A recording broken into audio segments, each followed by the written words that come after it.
निम्नलिखित पूर्ण संख्याओं का घनमूल आकलन द्वारा ज्ञात कीजिए। इसको हमको घनमूल निकालना है, लेकिन किसके द्वारा निकालना है? आकलन के द्वारा। ठीक है, तो आकलन के द्वारा घनमूल निकालने के लिए बिल्कुल हम एक शॉर्ट ट्रिक बताया लीजिएगा। आपका प्रश्न है 12,167। क्या करना होगा आप लोगों को?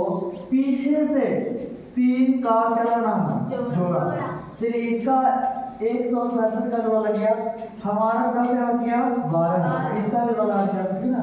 चलिए, आपका पहला जोड़ा क्या है? पहला जोड़ा क्या है?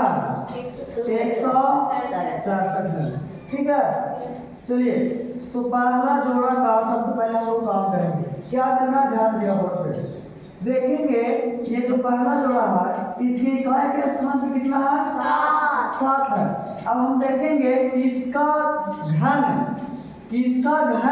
का इकाई का स्थान पे 7 है। ध्यान दीजिएगा, 1 का घन कितना होता है? 1। 2 का घन कितना होता है? 3 का घन कितना होता है?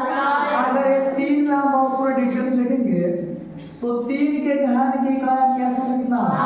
7 है। तो 167 में यहाँ पे एक हमारा आ गया 3। कितना गया? 3 आ गया, क्योंकि जो 7 है वो 3 के घन के इकाई आता है। तैयार के ध्यान दीजिए ना। चलिए, पहला आपको समझ आ गया।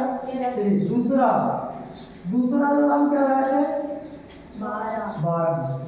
चलिए, अब दूसरा को यदि हम चेक करेंगे, दूसरा को, ठीक है ना। पहला तो तुमको 3 आ गया, दूसरा को 12। ये जो 12 है किसके घन के बीच आता है? चलिए, 1 के देखेंगे 1 आता है, 2 के देखेंगे तो 8 आता है, 3 के देखेंगे तो 27। कितना आ रहा है? 27 आ रहा है। अब बताइए, 12 तो किसी के बीच में आ नहीं रहा, ठीक है ना। देखिए, यहाँ पे 8 है, यहाँ पे 27 है, ठीक है ना। यानी 12 जो है 8 से बड़ा है और 27 से छोटा, यानी 2 और 3, यानी 12 किसके बीच आ रहा है? 2 और 3 के घन के बीच आ रहा है। इन्हीं दोनों के बीच आ रहा है जी। चलिए, हमारा आंसर आ चुका है, ध्यान देगा। हम घनमूल किसका निकाल रहे हैं? 12,167।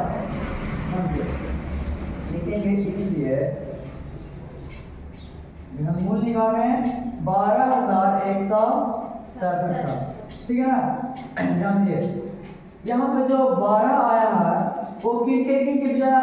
2 और 3 के घन के बीच आया।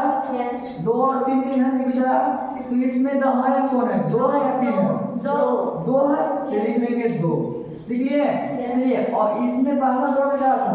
3, लिख लेंगे 3। यही आपका हो गया आंसर। समझ में आया? चलिए, समझ में आना चाहिए, ठीक है ना।